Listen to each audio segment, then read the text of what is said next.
In part 2 of our series on Dean Corll, we'll discuss his ongoing killing of young boys in the Houston area. We'll break down Dean's sadistic torture routines he put his victims through, and look at the police's failure to follow up on any possible leads. Finally, we'll take a closer look at the 2 young men Dean recruited to help him commit these heinous acts. I'm Mike. I'm Ian. And I'm Dave. Who can take a young man, torture him till he's dead, cover him with lime, and then bury him in the shed? Stick around. The Candyman. The Candyman can. This is Necronomipod. 4 more bodies were found yesterday on a beach about 35 miles east of Galveston. Large plows were brought in to dig up a stretch of beach 1.5 miles long where sheriff's deputies had been told by 2 of the accused murderers in the case that other bodies could be found. The total number killed in the largest recorded sex perversion and murder case in U.S. history now stands at 27. Authorities believe they may have recovered all of the bodies. 17-year-old Elmer Wayne Henley, who has been charged along with another youth with murder, is being kept in isolation in a Houston jail because of reported threats on his life by prisoners. Henley has said publicly he shot and killed Dean Corll during a party for young boys at Corll's home. Corll is alleged to have done most of the killing. So last week was a good time, right? Fun for the whole family? Feel good stuff. Yeah, good PG content. Sure, it'll get better tonight. You think so? No. Dean turns his life around, right? and actually becomes like a good candy man. What would a good Candyman entail? Just sticking to the candy part? Yeah, he just opens up a chocolate factory. Willy Wonka-esque. Yeah. Could give away the candy without raping and torturing That'd young be boys. the proper way to give away candy. Dude, you just blew my mind. Just give it away as a nice gesture. Here you go. Here's some Tootsie Rolls. Not going to murder you and cut your genitalia off. Do you think he hated Halloween? Because he's like, fuck. Guess I'm closed up tonight. They're just going to get candy everywhere else. Yeah, or maybe he supplied all the candy for Halloween. Maybe like everybody bought it from him. Maybe that Probably a good business day. funded his activities for the rest of the year. Yeah, good business day for him. But he had to look at the streets all filled with prey and he couldn't do anything. You could Well, give maybe out, he did. I You don't can know. give out candy yourself, I guess, still. You're just not the only one in town. I don't do that. I don't give out candy. No? No. Okay. Gonna get your house soaped in egg, fella. And I'm gonna do it because that's just rude. I go walk in with my kids. I don't do it. They take and you don't give. All right, I see. You don't even like do the bowl and just I let did. the first 3 greedy kids take it all? Yeah, I did the one year. Like I filled it up real big. It was fucking gone like right away. Because I saw I have the ring doorbell. So I watched and I was like, for real, like the 3rd or 4th kid, they just snagged the whole bowl and took off. Maybe this year I'll come sit on your front step in a cloak, like just kind of kayfabe it. And then like if a kid's like a greedy shit, I'll scare the fuck out of them. And then they'll never do that again. There you go. It's a lesson to be learned. Better yet, why don't you dress up like a gray and go stand in front of the ring doorbell for a little bit and try to make contact? Like I go to try to make contact with Ian at this doorbell. He's seeing it, but he's not home. And I'm like, all right, you missed your chance. And I just go away. And he's like, no, fuck, we got to run home quick. Spilling kids' candy everywhere. You only get one chance in this life and you blew it. He sees the gray just walk back to the street, get in a Chevy Traverse and drive away. Ian's like, something's a little off here. Well, laughing was fun while it lasted. Anything else new or fun to discuss? Not really. No, I'm, a little bummed out reading all these notes. I know. Yeah. Not great. I will tell the listeners because I'm Mike, the guy who follows through on nothing. I desperately tried to get you guys to do the mustache picture with me. Declined. I had a mustache like 2 weeks ago. I know, but I gave you warning today. You could have came back with it. Yeah. Now I'm sitting here with a cold face and a mustache. Dave wants no part of it. I'm absolutely not doing that. Dave will Photoshop, so you just look better. That's your concern. I told you when you do your BTK photo shoot, I will do your mustache picture. Well, now I have a mustache and no friends to share with. I was going to keep mine, but I think you should. after a while, it starts making me feel like, I told you, like a it's got registered sex offender. It's got a shelf life. Like, Yeah. I usually will shave into one, which I did because my beard was getting just too long. It was irritating my skin. So I trimmed it all off and I was like, fuck it. I haven't had a stash in a while. Let's do it. But then like from here, I'll just let my beard grow back in. Like I won't shave again. Yeah. Probably. We'll see what happens.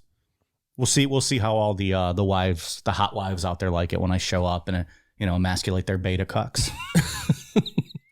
It's a symbol of power, right? The mustache is when used properly. When used properly. I know it got ruined by all those fucking pedos out there, but when used properly, it's a symbol of power, dominance.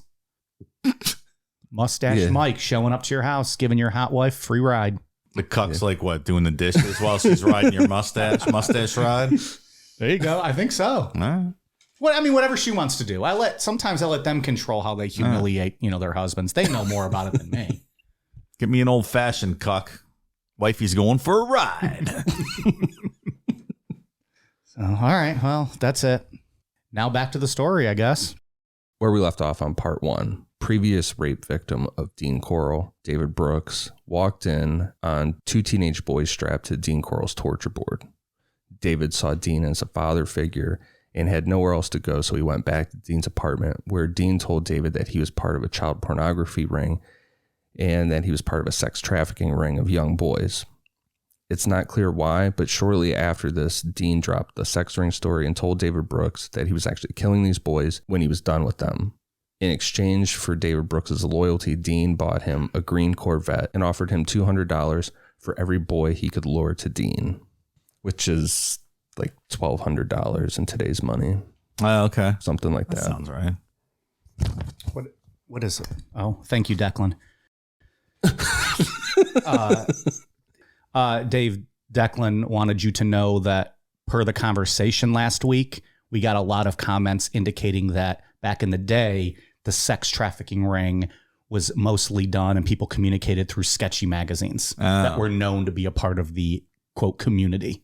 Quite a few people allegedly reach out. What magazines are those? Asshole, this could have been done off air. I don't know.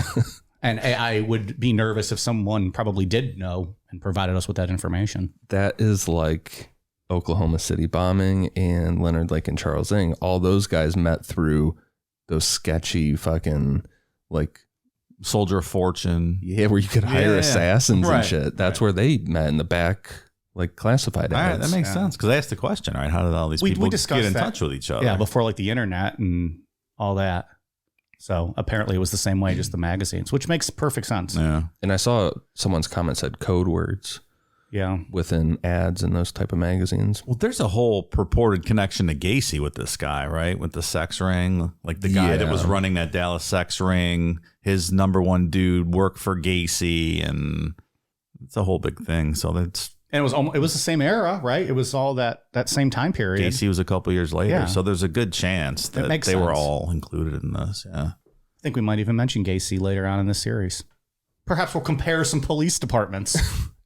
So Dean's out cruising around in his little green Corvette. Now go get me some young boys. Who sings that? Who is that?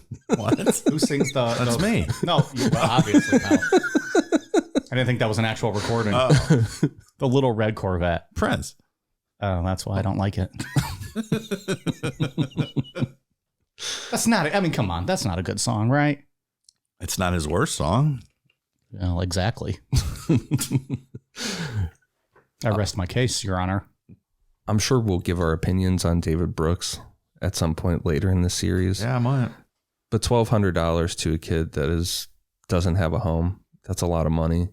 And there's like the whole what if he would have just gone to the police? But the one thing that we can say for sure is that it wasn't like there was just one apartment that boys were disappearing into. There definitely should have been a connection made here when we talk about like how many boys went missing from this area. But Dean averaged 5 different addresses a year at this time. He just kept bouncing from apartment to apartment, which I'm sure was part of his plan.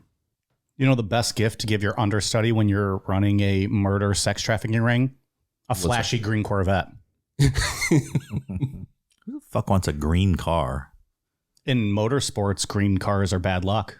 Are they? To have like a green race car. I mean, they'll still do it if sponsors are like, no, we're fucking doing this. Green's our color. But it's supposed to be bad luck in racing to have a green race car.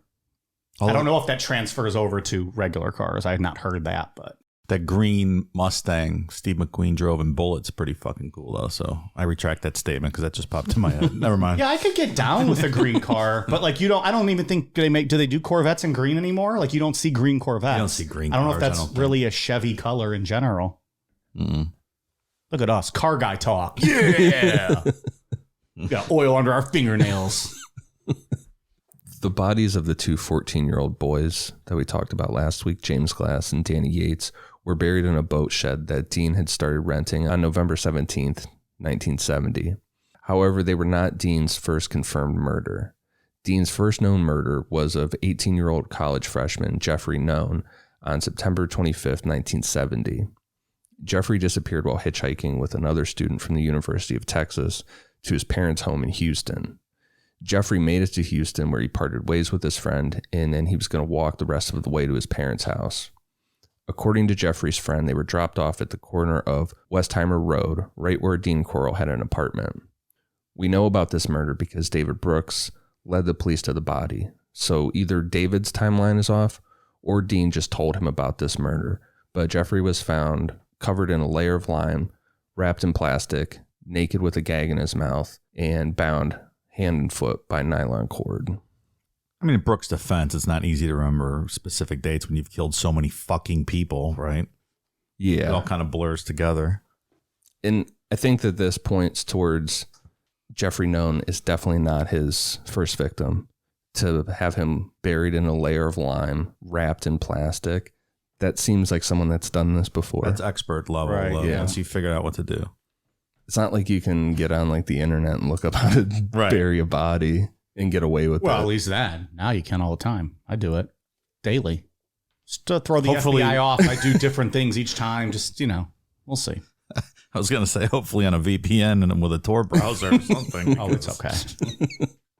I text message with the FBI agents that are watching my stuff. How to beat a beta cuck so bad. He wants to die, but you don't actually kill him. Instead, you rip his heart out figuratively by banging out his bride. Stuff like that. Stuff like that. The FBI agent's like, dude, you are harsh. Settle down, pal. A lot of investigators think that Dean probably killed whoever his first victim was to cover up his crimes of sexual molestation. Like Dean probably left marks on the kid or something along those lines. And in fear of being caught, Dean killed the child. And then it just clicked in his head like, oh, this is way better than just raping people. I think he probably got carried away at some point and Kind of like Gacy. If you believe Gacy, he accidentally stabbed that kid and he was like, oh yeah, this is way better. I can get into this. We can't get into the gruesome details of every murder. One, because we don't know the specifics of each one. And two, there's just way too many victims. So before we move forward, let's get into Dean's MO. A lot like John Wayne Gacy and his rope trick, Dean Corll used a trick with handcuffs. He would put them on and have the key hidden. Dean would get out of, and of course the young boy would be like, hey, I can do that. And then once the cuffs were on, that was it. Like we said last week, Dean had a piece of unpainted plywood that was 8 feet long and 2 feet wide with holes drilled into each corner. Dean would handcuff his victims' hands to the top holes and tie their ankles to the bottom holes with nylon rope. Afterwards, Dean would spend hours or sometimes days torturing these boys. And the more he liked one, the longer he kept them alive. However, the torture board in his apartments wasn't the only place that Dean would torture his victims. Dean had a windowless white Conoline van that had pegboard in the ceiling with handcuffs and nylon ropes, much like the torture board. We know he used the van to kidnap kids. We just don't know the specifics of what happened in the van. You know, he wasn't worried about cops if he had this mobile torture operation going, right? No, Not at all. Mm-mm. There was also a box found that was a little smaller than a coffin with air holes drilled in and fitted with nylon ropes. We don't know anything about what went on regarding the box. David Brooks would later say he only saw it used to transfer victims' bodies to the boat shed to bury, but nylon ropes that were found in there too suggest that it was definitely used for some form of torture. This is like our discussion a couple weeks ago, being buried, stuck in a coffin, but it's smaller than a coffin. Yeah. Sheesh. You can find pictures of this online too. It's a really small box. Regarding the torture, Dean used an 18-inch double-sided dildo. He would meticulously pull out the child's pubic hair or other body hair one by one with his fingers or pliers. He would insert long, thin glass tubes that he stole from the electric company he worked at into the child's urethra and then snap them off inside. There's proven evidence that Dean cut off the genitals of some of the boys and evidence towards Dean just biting them off. I mean, we're into Charles Lake, Leonard Ng territory here, and even beyond. This is some of the worst stuff we've ever talked about. It certainly is. We don't know what Leonard Lake and Charles Ng did specifically. Like, there's hints of, stuff. There's not much to even say about it. Nah. Just your mind does that for you. Me, as a 240-pound man, any of this stuff you would just want to die, right? Any of this type of torture. Oh, 100%. And then we're talking about a 12, 13-year-old. Sustained over days at some point for some of these people. And one kid got away or got an arm away and got a hold of a knife and stabbed at Dean. And Which probably then made it worse. No, he killed that kid immediately.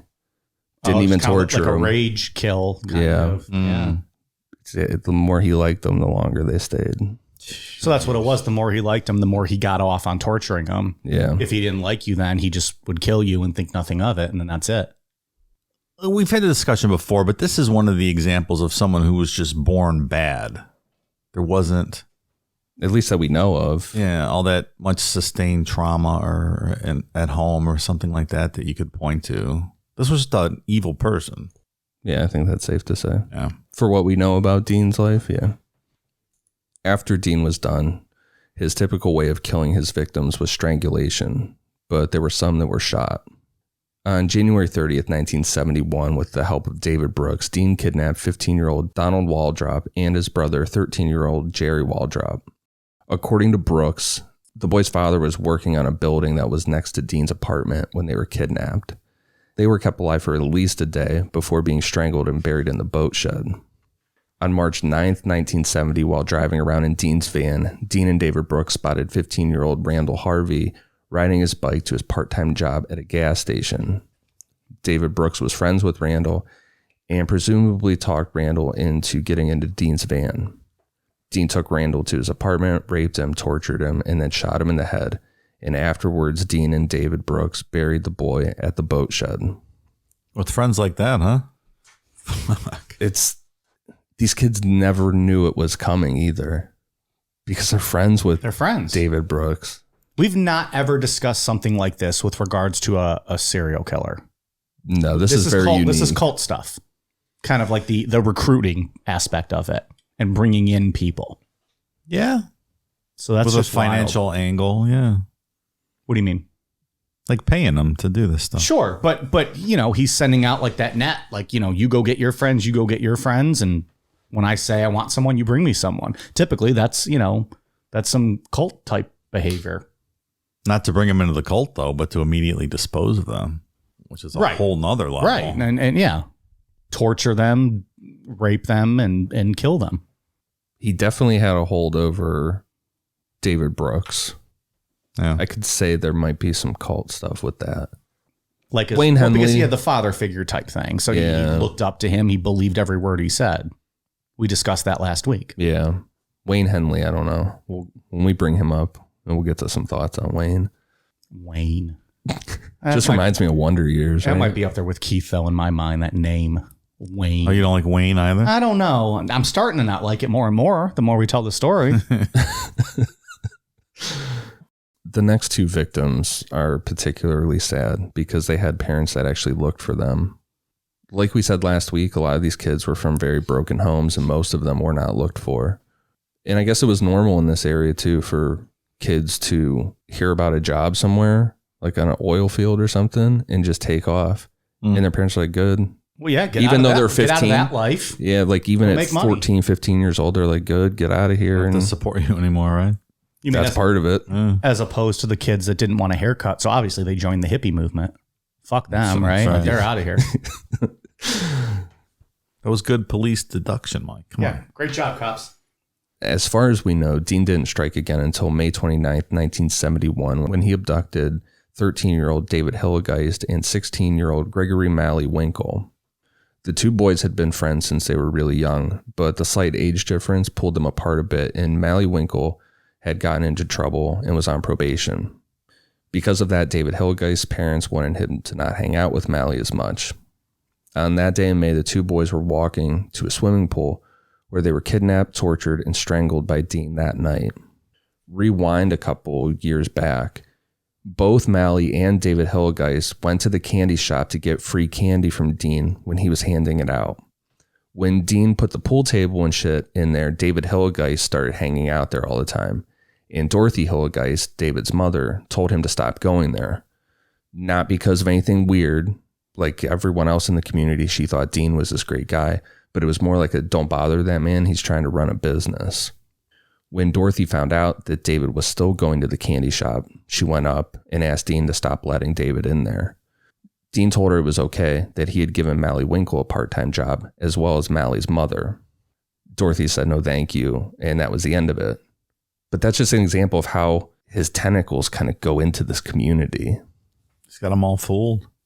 Dean forced Malley to call his mother that evening before he was killed, and Malley said that he had decided to go to a beach in Freeport, Texas, with some friends, and he would be home later. The Hillegeists immediately drove out to Freeport looking for their son, but Malley's mother held off because of Malley's probation.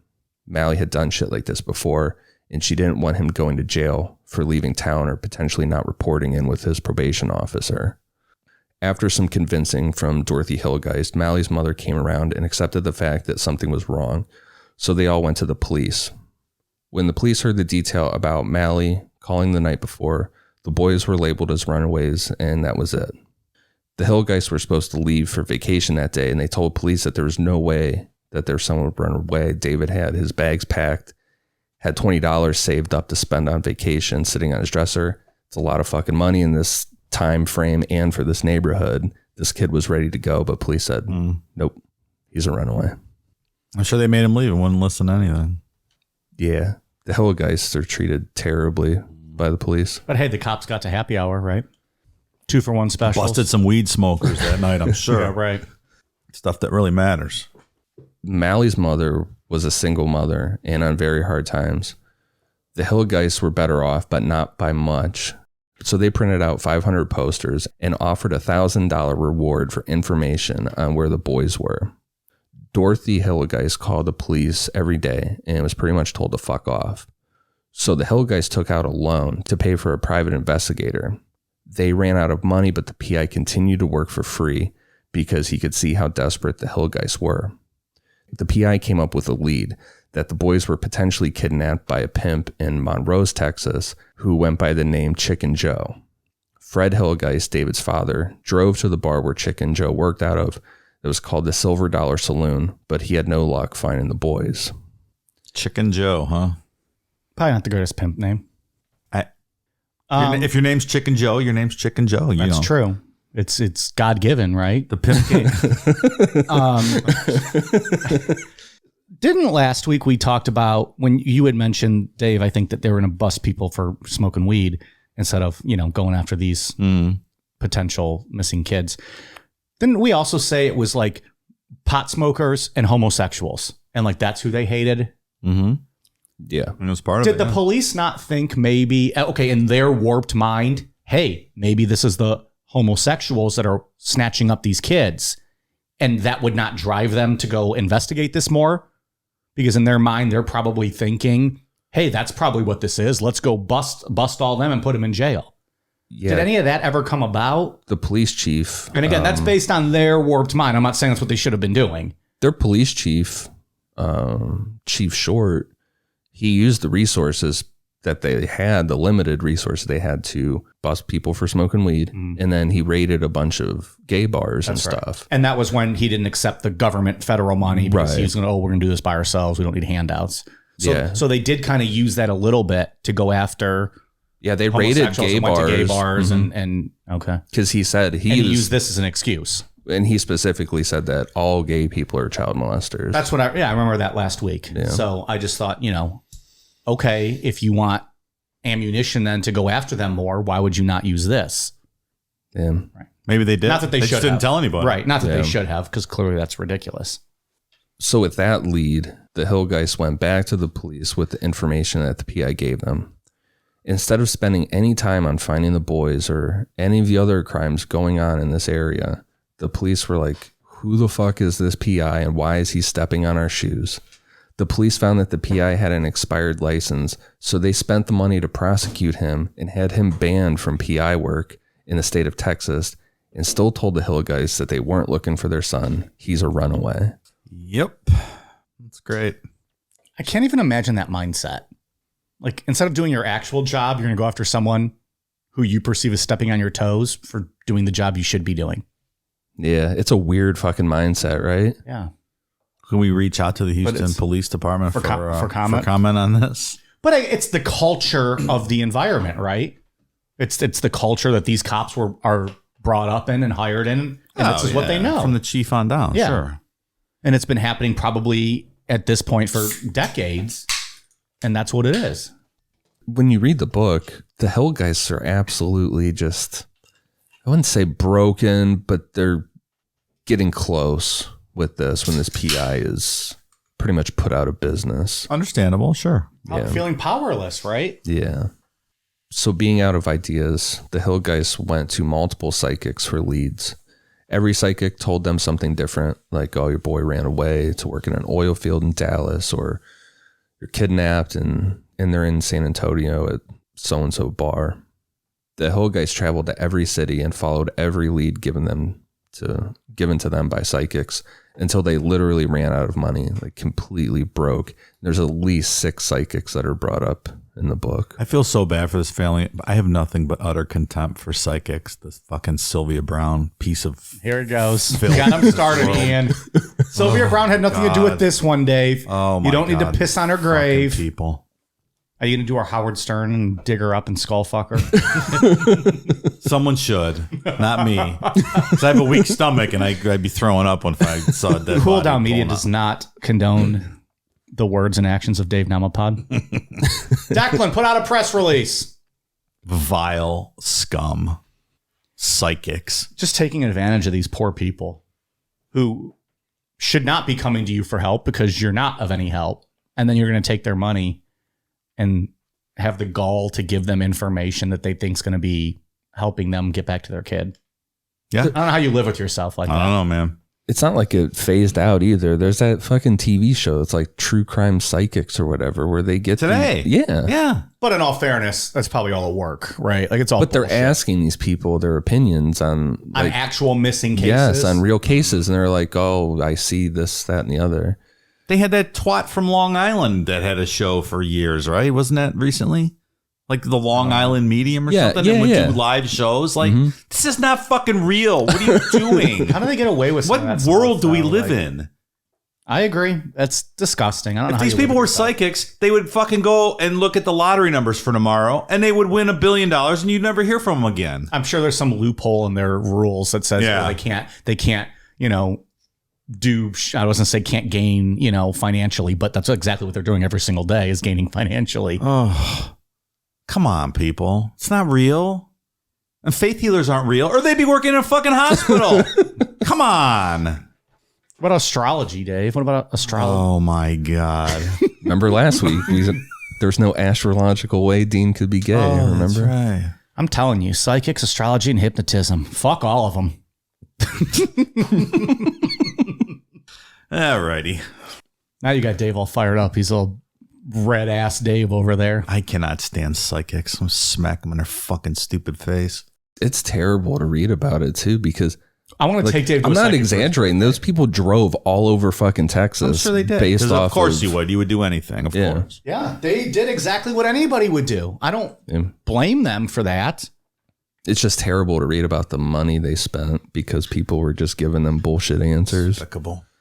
But again, as a parent, you don't probably regret a cent of that. You're gonna spend every not. cent you can to get some answers, and it's unfortunate that they were duped into going to psychics. But Yeah. Dorothy Hillgeist had one last light bulb that went off in her head about a potential lead. She remembered that Mally had another friend named David, that being David Brooks. And David Brooks sometimes drove a Plymouth GTX.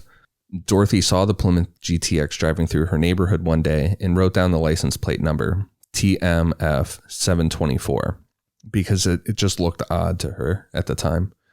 Dorothy called the police with the information, like, hey, could you please talk to this other kid, David? He knew my son. He's driving in this car now and stuff. And police blew her off once again. If they would have even bothered to run the license plates, police would have found that the Plymouth GTX belonged to Dean Corll. Huh.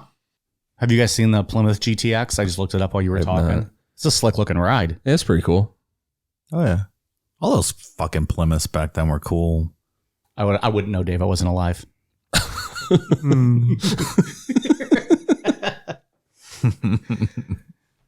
All they had to do was run a license plate. Yeah, if they would have listened to her. Maybe the easiest thing you could have done back then. The least amount you could The have done. least amount of work you could have done. Run a license plate.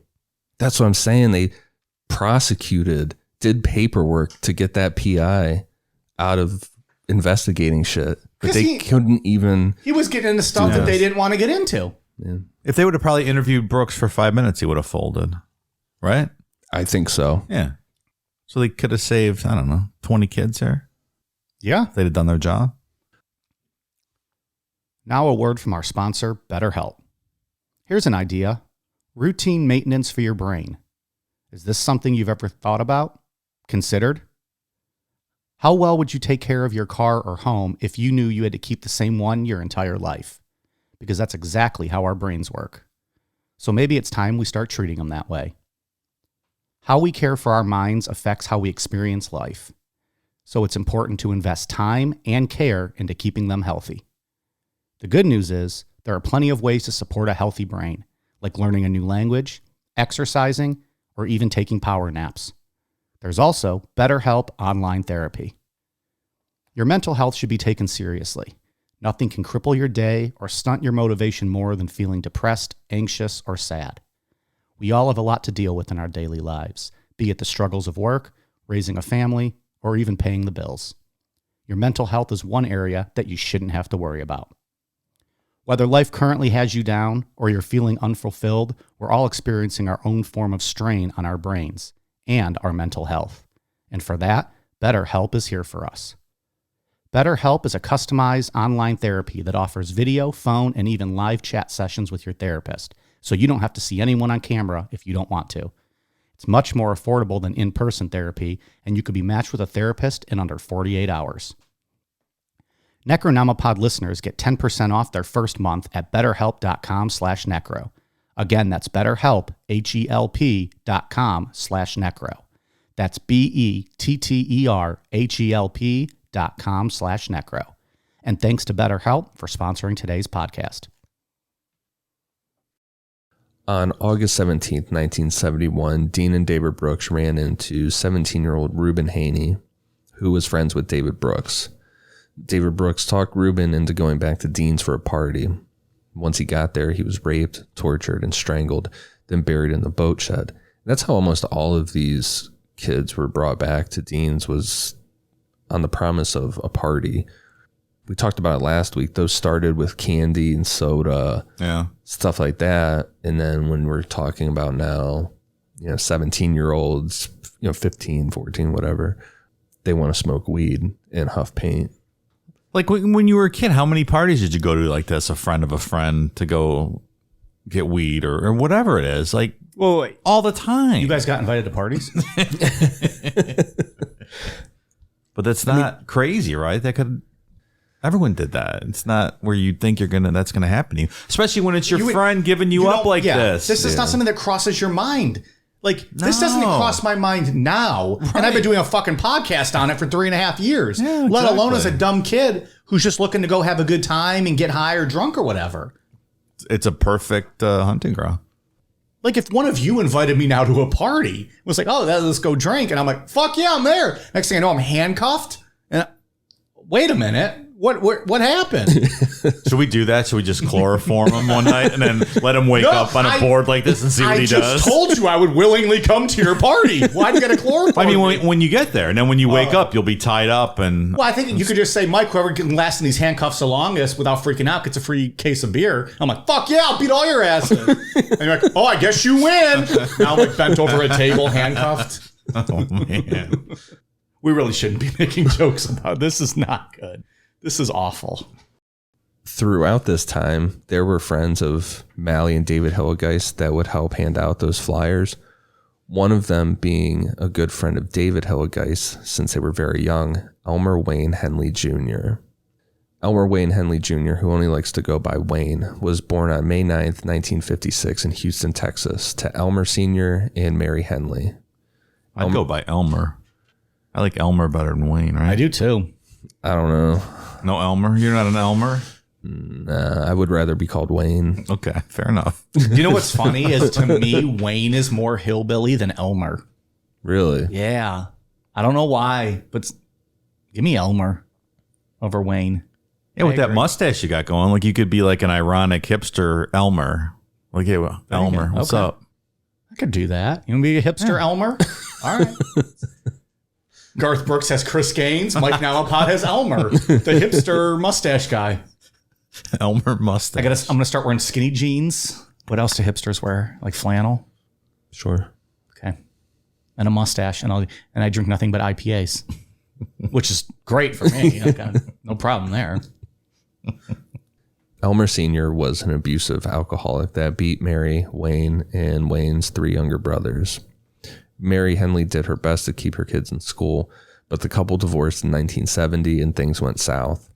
Wayne was a model student at the time, getting straight A's, but after the divorce, he picked up some part-time jobs to help his mother pay bills, and then in 1971, he dropped out of high school. Before dropping out of school, Wayne became friends with David Brooks. They would ditch school together, shit like that. Wayne knew who Dean Corll was and that David Brooks hung out with him all the time. Wayne's quite the talker, but he still to this day stands by the fact that when he was handing out posters for the Hillegeists, he had no idea that Dean and David Brooks were responsible for those murders. Do we believe him? I think so. I'll take your word for it. He is quite the talker, though. You know, I had forgotten that there was a Mindhunter episode. Yeah, they interviewed this guy. I went back and watched that today. That's pretty good. The side-by-side comparisons are pretty accurate with that one. Yeah. Isn't that a whole show, though? Aren't they the ones that did Ed Kemper? That was really good. Yeah, yeah. And the guy that played Wayne was the guy that played Ned Stark in the flashback scenes in Game of Thrones. I just want to throw that out for Mike. Yeah, I remember that. I was like, whoa, man, Ned Starks, that's cool. Look at him chopping off that guy's head and fucking his wife, wearing fur and it's snowing and stuff. It's pretty close. Yeah. It's not bad. I got it. You got there. I get the gist of it. They're showing the previews for the prequel. It's coming out in a couple weeks. It looks cool. Dude, it blew my mind.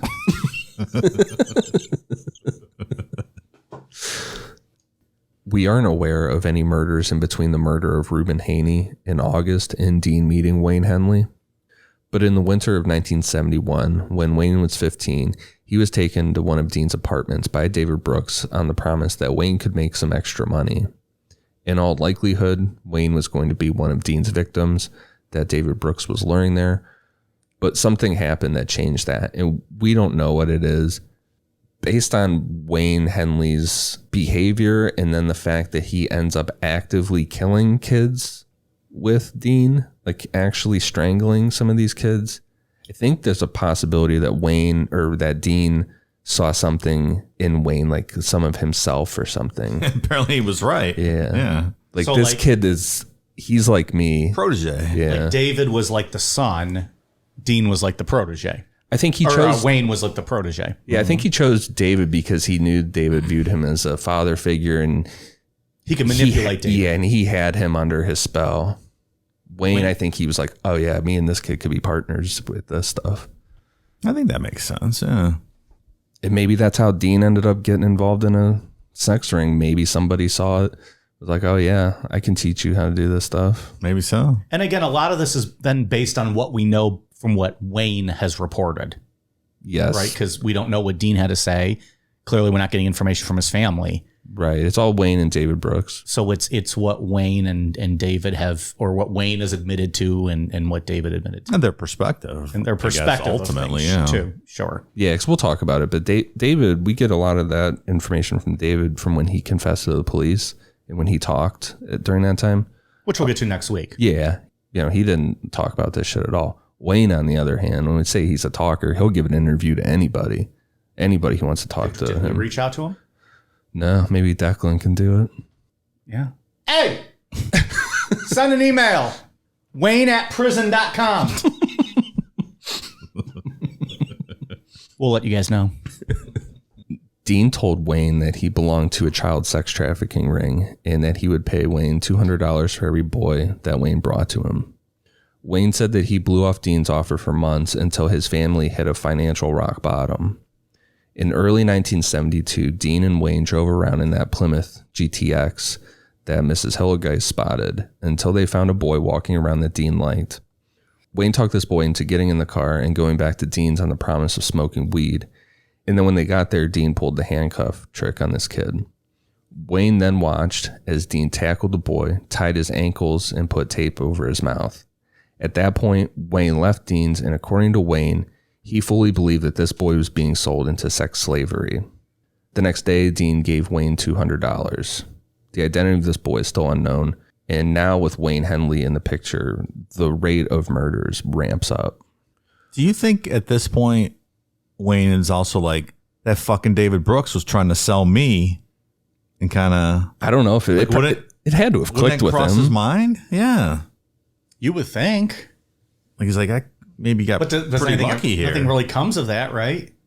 No, I think, and these two definitely were aware, based on David Brooks's confession and then the way Wayne talks later, they were both aware that any time if they fucked up, they would end up on that torture table. Yeah, I guess you would have to be. They were always under the fear of that being a possibility. But there's never, I think, now that, spoiler alert, I read all the notes ahead of time. I did a reading. There's never really a time when Wayne feels animosity towards David. And even in the end, we'll see that he even kind of sticks up for David a little bit and doesn't throw him under any buses. No. Yeah, those two seem like they're absolutely fine with each other. So that's just interesting then. It is. But although, I mean, if you start doing that yourself, maybe you're like, all right, I get it. I'll let that one slide. He brought me into a life I didn't know I loved. Yeah, exactly. That's true. That's good. Well, maybe. That's also if you believe kind of what they're both saying. Sure. Again, it's their narrative. Yeah, Right. Who knows? One of the popular places to hang out in the Heights was the Long John Silver's parking lot. Oh, now we're talking, buddy. That is so Steubenville, Ohio. It's terrible. I mean, it's no Arthur Treachers. But Terrible, or is it good? You were getting Oh, no, I'm excited. talking about people hanging out in parking lots for fun. Everybody hung out in the Wendy's parking lot in Steubenville. All the I Long like John some Long John Silvers. Silvers. Arthur Treacher hasn't existed in years, right? Like There's they're all one left in the whole country, and it's in Cuyahoga Falls, Ohio. And I've been there recently. really. Absolutely. It's not the same as Long John Silver's, though, right? Like No, it's- that's different. and I don't even think there's many Long John Silvers. There's left one of anymore. those in Worcester because I've been there as well. Jesus, this guy. You're the fish fast Breaded food king. fried fish is so good. There is nothing better than Arthur Treacher's. It's the last one in the whole country, I think. One of Wayne's good friends, 18-year-old Frank Aguirre, worked at Long John's. After Frank got off work, he came out to see what everyone was doing, like what everyone was up to, hanging out. And within the group was Wayne Henley, David Brooks, and Dean. And people describe Dean at this time, because there's like tons of kids in this fucking parking lot, like teenagers. Everyone that described him after the fact said that he was compared him like a ghost. Like a ghost, just kind of in the background, never said anything to any of these kids, didn't socialize. Like he wasn't partying up like Matthew McConaughey, like in Dazed and Confused. yeah, where he's like, partying like with right all there. these Yeah, kids. Yeah.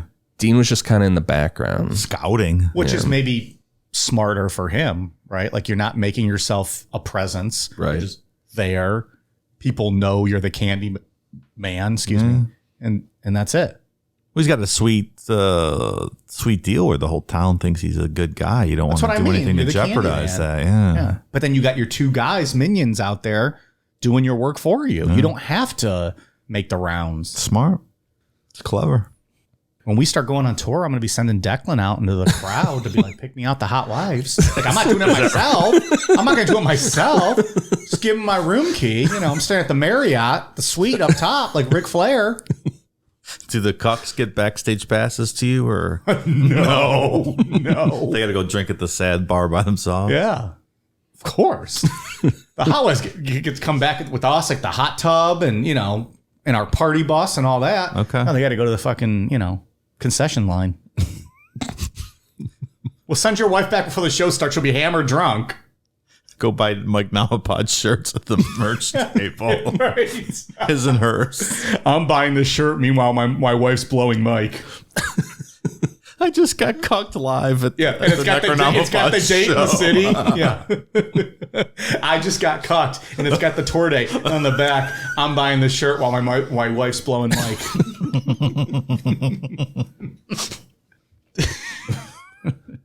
So Wayne talked Frank into going back to Dean's house on the promise of smoking weed. And once they got there, Wayne did the handcuff trick on Frank. So that's an important detail here in this first one we know about. Wayne did the handcuff trick. See, here. protege also becoming the master. According to Wayne, Dean dragged Frank into his bedroom and strapped him to the torture board.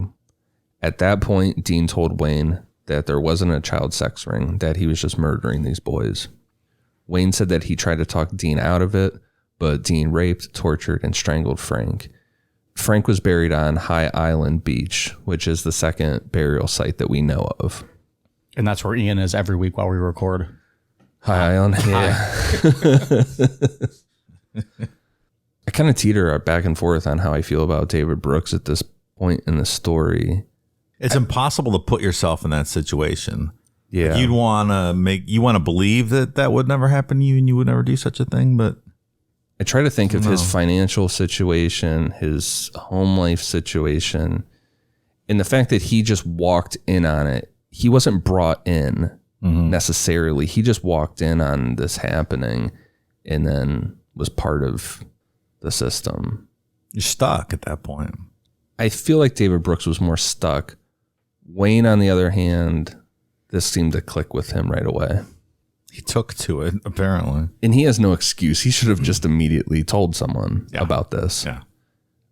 Instead, less than a month later, David Brooks and Wayne led another friend of theirs, 17-year-old Mark Scott, to a party at Dean's. Mark was raped, tortured, and strangled, then buried at High Island Beach, just like Frank Aguirre.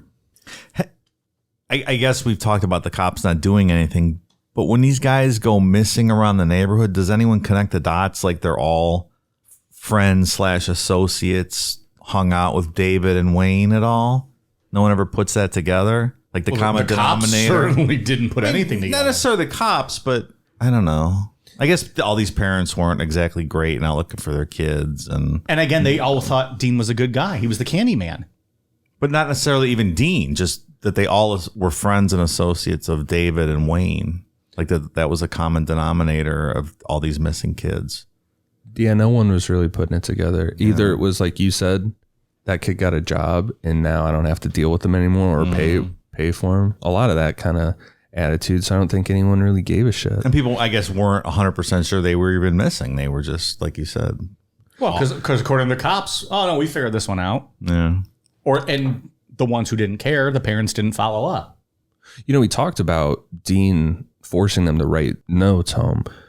And some of them that didn't search ended up believing it. Like one father got a note that said that his son was going out to, I think it was San Antonio, to work on an oil field.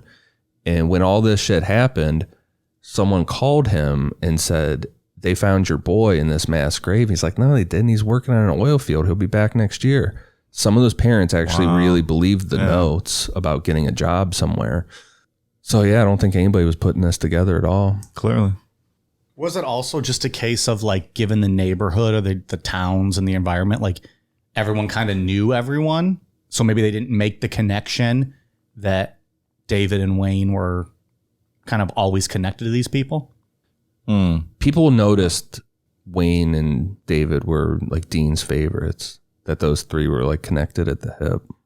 People in the community But afterwards they didn't think anything was wrong with Dean, though. No, So everybody's talking after the fact. Like Yeah, after this all comes out, they're like, oh yeah, they were hanging out a lot. Everyone's an expert after the fact. Hindsight, Right. Yeah. But, at the time, if they're connected to Dean and everyone thinks Dean's this great guy, you're certainly not going to think anything of them. No, yeah. Everyone's like, oh yeah, Dean's taking care of those boys. That's the thing too, is everybody thought that Dean was doing great shit for David Brooks and Wayne, helping them out in life and stuff. Nobody ever comments on the two drunk assholes, Dave and Mike, because we're connected to Ian. He's the good guy with all the knowledge, right? They don't realize our buffoonery. He lends us a bit of respectability. Yeah. Just enough to get us by. We're now credible characters in the paranormal and UFO world, right? Now imagine if he was gone and you and I had to run things. Be like a fucking castaway when that plane goes down. That'd be it. On May 21st, 1972, they struck again with 16-year-old Johnny DeLome and 17-year-old Billy Baltz Jr., and they were both buried at High Island. Regarding Johnny DeLome, at the orders of Dean Corll, Wayne shot Johnny in the forehead, and the bullet went in and came out his ear. Everyone thought Johnny was dead, but he picked his head up and looked at Wayne, and Johnny got out the words, quote, "Wayne, please don't," before Wayne shot him again, killing him. I've been thinking about this scene all day, just trying to picture it. This is awful. Yeah. This is just horrifying. And the way it is he was, the way that it's told, or Wayne tells it, it's like he was shot in an extended period of time when like multiple minutes went by. And they thought he was just dead there, and he picked up his head. God damn. Do you think that's Wayne being a little bit charismatic and dramatic, or do you think that might be how it went down? David Brooks said that's how it went down. Okay. And it was separate. Like they never talked to each other really. We'll talk about the search next week, but when they were making confessions, they weren't like really, helping each other out with any of this shit. Okay. Can you imagine being that brave like Johnny was too? If you shoot me in the head and I'm still awake, I'm gonna look and be like, please just finish me. Like just let that be it. I almost think it might be just like a reaction to the last thing he remembered. Like doesn't even remember being shot, just remembers like being like scared and like thinking, scared. Wayne, don't do that. That's sure. Interesting. Sure. Yeah, you could be. Dean moved into a new apartment in June of 1972, and within a month, 17-year-old Stephen Sickman was led to Dean, murdered, and buried in the boat shed. On August 21st, 19-year-old Roy Bunton disappeared. Then on October 2nd, they struck again with two boys in the same day, which was the murders of 14-year-old Wally Simoneau and 13-year-old Richard Hembry. According to David Brooks, Wally and Richard were each strapped to the torture board, one on each side, and it was David and Dean in the room. Wayne came in the room fucking around with a .22, like spinning it around on his finger like a cowboy kind of shit, and it accidentally went off, shooting Richard in the jaw, taking his whole jaw off pretty much. Instead of putting this kid out of his misery, Richard and Wally were kept there alive until the next day, and the whole time being tortured by Dean. So, no words. Yeah. Man. By the end of 1972, the trio killed two more victims that we know of. On November 1st, 1972, Willard Branch Jr., age 18, was the son of a Houston police officer, who that police officer ended up dying of a heart attack searching for his kid. Possibly because he was the son of a police officer, or just something happened. Dean cut off Williams' genitals before he was shot in the head and buried in the boat shed. Dean put Williams' genitals in a plastic bag and buried them next to his body. November 15th, 1972, Richard Allen Kepner, age 19, vanished on his way to call his fiancée from a payphone. He was strangled and buried at High Island Beach. January 20th, 1973, Joseph Allen Lyles, age 17. He was lured by David Brooks to a party at Dean's, and the same fate of all the other victims, and buried at Jefferson County Beach. So that's a third burial spot. Between February 1st and June 4th, 1973, there were no known victims attributed to Dean Corll. Dean came down with hydrocele, which is fluid in your testicles, and he had to get surgery to correct it. So that's why investigators assume there were no murders during this time period. You ever get that, Mike? Just assume, Well, anytime I have fluid in my testicles, I just blow it on some, beta cups wife's tits, and that's the end of it, right? I guess. Never had any medical conditions. Okay. I have not had, what is this? Fluid buildup. I just thought with all the jizz that flows through those balls ears, all that activity that maybe. I exercise it regularly. Okay. Yeah, you got to work it out. Sure. You can't just let it sit. Got it. Blue balls is a real condition, pal. Is it? Yeah. I can't go 4 hours. Hope we're not working late tonight. Just sitting over here. Sorry, guys. Condition. I'm not hard in the slightest. I am not hard in the slightest right now. During this cool down period, Wayne Henley attempted to leave the Heights and enlist in the Navy, but he was rejected because he dropped out of high school. On March 7th, 1973, Dean moved one last time to a house owned by his father at 2020 Lamar Drive in Pasadena, Texas. Between June and July of 1973, Dean Corll, David Brooks, and Wayne Henley would be responsible for at least another 7 victims, and that's where we'll pick back up on part 3. In part 3, we'll go deeper into David Brooks and Wayne Henley trying to distance themselves from Dean. There's a little bit of a rift going on at this point. The final 7 victims, the demise of Dean Corll, Houston PD grossly fucking up the investigation, and where David and Wayne are at today. Chin chin. Who picked this asshole as a top? that was me. I did. No, but people have been requesting it for years. Damn. Because what did we watch? What's that new movie we all watched? We all watched? Yeah, all 3 of us watched it with Stephen Hawke. Oh, Black Phone. Yeah. Yeah. Black Phone has Dean Corll vibes. So I'm like, Ethan Hawke. Yeah. What did I say? Stephen Hawke. Stephen Hawking. No. Stephen King's son wrote that story. I have never seen that movie. Joe Hill did write that. Yeah. I am a genius. I do not write movies like The Black Phone.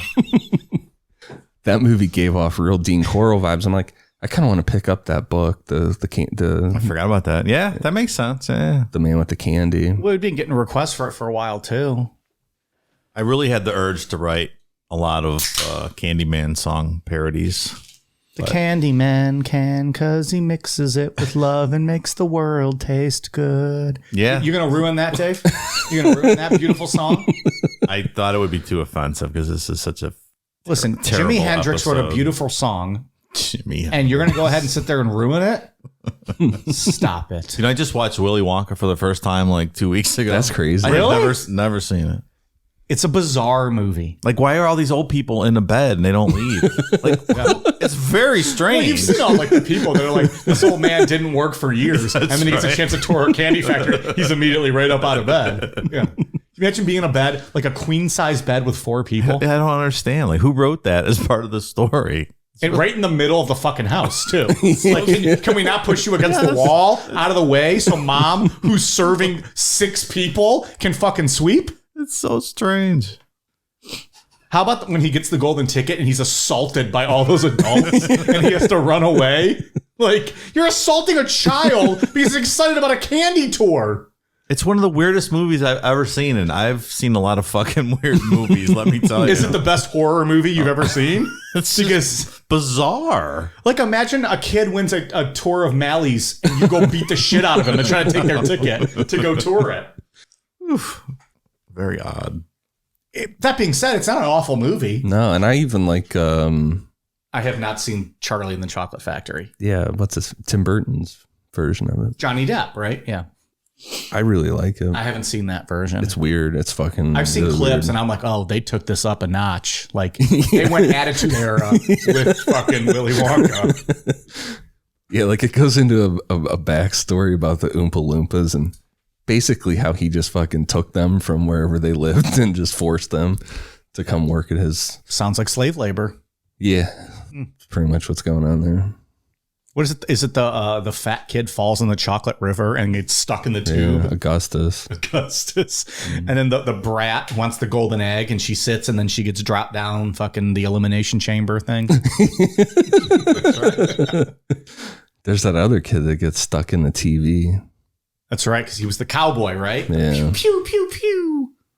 Yeah. There's a lot of shits in that. It's a cautionary tale. Be a good kid. Yeah, don't fuck up. And don't fucking drink those soda bubbles that make you burp and fly. Or else, you know. Or that gum that makes you turn into a big blueberry. I said good day, sir. He's so aggressive at the end. When he's writing his memoirs or whatever he's doing at that little fucking tiny desk. That is a really weird movie. Yeah. Yes. And then the next thing you know, they're in a fucking tiny ass helicopter flying over. This is all yours. This is all yours. Oh yeah, he gives Like, what is happening? Okay, well, that took a turn. I didn't expect us to do that at the end of the show. Thanks, Dave. Sorry about that. That's all right. All right, we got some new patron shout-outs. Thank you very much to Marcus Fuller, Skylar Hawks, R.I.P. Wayne Static, Ashley Neal, Dave Namapod's birth certificate, circa 1872. Hardy har har. Wow. Look at that guy. 1872. You've lived a long life. It's got to be some kind of a record. I think so. Stacy Champy, Stacy Krupko, Christian Gamboa, Cyan Raptar, Dustin Gadeke, Darren Moore, Rayhan, Raw Rectum Stretcher,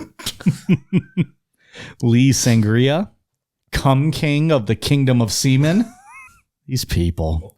Carly Swinson, Xavier Lopez, Finn Gers in your snatch. Good one, Dave. Albert Purvis, Ashley Sagona, Anthony, Shane Karen, Dave Thorpe, Trey Visker, The Shackster, Tammy Diaz, Tyler Shanks, Josh Treywick, Bradley Neville's, Shut Up Meg Piercings. Thank you all very much. We are at patreon.com/necronomapod. Ian, what do you got? For iTunes, I have one for also Mike's long lost testicle. There was one last week. Oh, that's a right. missing testicle. Okay, so I Reunited. guess I got no testicles. But their review says #Mike is my favorite. Oh, thanks. And D Farley. Thank you guys for the awesome reviews. So last week we also mentioned that if you are an active member or veteran of the United States military, to let us know and we'll give you a special shout out on the show. We're honored that you guys have been listening, and I think we got one. Dave, We did. We heard from Andrew Pearson. He's on active duty in the Air National Guard. Andrew, thanks for listening. hell yeah! Thank you for your service. Yeah, thank you. Stay safe out there. All right, we got anything else? No? Another shit show next week, wrapping this Yeah, motherfucker up. I guess we'll sum it all up next week, probably, right? Yeah. This is one of those fucking Empire Strike Backs where it's like everyone's just like waiting for more, and we're like, oh, sorry. See you when the next one comes out. One of those Empire Strike Backs. Yeah, that's exactly what it's like, Mike. Whatever. I don't know, the one where Captain Kirk gets contaminated from Darth Vader or something. We are on Twitter, Facebook, Instagram, YouTube at Necronomapod. Amazon.com, search Necronomapod for all the latest merch. Necronomapod.com is the official website. And patreon.com/Necronomapod for all of the bonus content. Thank you. All right. You guys ready for a cool down beer? Cheers.